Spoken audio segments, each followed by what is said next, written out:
Well, hi there. I think I've mentioned umpteen times, many times, that it's not always clear when the sound begins. I sometimes say that I've waited 2 or 3 seconds, start talking, and it still chops off a bit. So I don't know exactly when Talk Studio really starts letting me use this device here. But anyway, I assume it's live now. In today's reading, Reverend Margaret Stortz is talking about joy. And she's talking about joy as being part of our nature. In fact, she has called this reading, sorry, joy is part of our nature. And first quote is from Emerson, who can sometimes be a bit obtuse, but today not. And I've made this gender non-specific. Emerson says, "Shall I not call God the beautiful, who daily showeth God's self to me in God's gifts?" And that was on page 139 of Emerson's Essays. And Ernest Holmes, a little bit more down to earth, from the Science of Mind textbook on page 435 says, "When we constructively praise and creatively bless, life abounds with love, peace, and joy."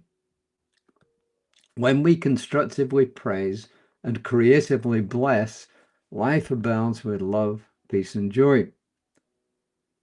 And this is Reverend Margaret, and she says, well, if we believe in oneness with God and the unity of all life, well then, we believe that the qualities of the divine spirit must also be present in us. God is all there is. God's qualities run through everything. Oneness with God must contain the inclusion of the divine nature.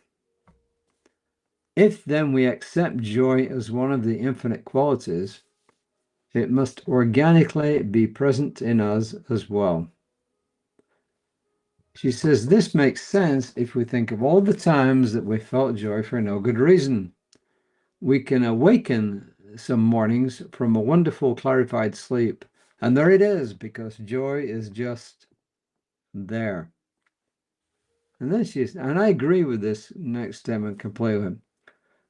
She says, I consider happiness different from joy because happiness needs a reason. Something went the way we wanted, someone did what we wanted, and happiness appeared, or we got something that we wanted, right? If things don't go our way, it is unhappiness that often shows up. So joy is more long-lasting, and it's kind of spontaneous. Happiness, as she said, it comes from specific events, things, people, places, actual things happening to us or for us that make us happy. Like when I was a kid and I got my first train set, I was overjoyed. Apparently, according to my mother, I was only, I don't know, 3 or 4 years old. According to my mother, I didn't get near it for several hours because my father and my mother's brother played with it before I could get to it. But you get the message. When I got my first bicycle, I would say I was overjoyed. I was happy. So, but when I fell in love and got married, that started to create a joy for me. So there we are. That's how I look at the difference. And she says, what would it be like if we came to count on joy as part of our day based on nothing in particular? Just because we're here. I'm grateful for life, right? Things and people may come and go, but if we keep our minds open with a level of expectancy, joy can quietly accompany us through the hours. She says it's not strange to think that we can use our infinite quality for our own purposes. And she says these qualities are, after all, living embodiments of the divine in action, and they're all part of our spiritual inheritance. Of course, they are ours to enjoy personally. So whatever your belief system is, whatever you do or do not believe about a grand of all being, a divine that brought everything into existence, you gotta admit that joy can be spontaneous, and that if we have a good purpose in life to live for, and if we do believe that there's something greater than we are, then that opens us up to accepting joy more. So Reverend Margaret's kind of give us an explanation for joy, but often you don't need it. You just find it, you feel it.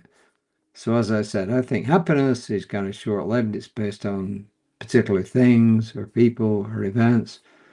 But joy is something that's kind of foundational, and it can spring up at any time. So that's it for me for today. Please look out for two things tomorrow.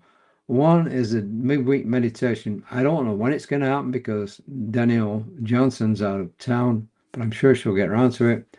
Reverend Lisa, my colleague, she'll be on about 9:15 tomorrow morning, Central Central Time, and I should be back at, my goodness me, when am I going to be back tomorrow? Hopefully, I will be back sometime tomorrow evening. I'm between 5 and 9, but I have a very busy schedule tomorrow, so we'll see how it goes. So my prayer for each one is this, that I know for each one joy. Joy in life and joy throughout their being. And I release this word as a prayer into the divine mind, calling it down with gratitude and saying, so it is. So look out for me on whatever social media you see me. I think I got everything reconnected again, but if not, I'll certainly work on it and do it. So till next time.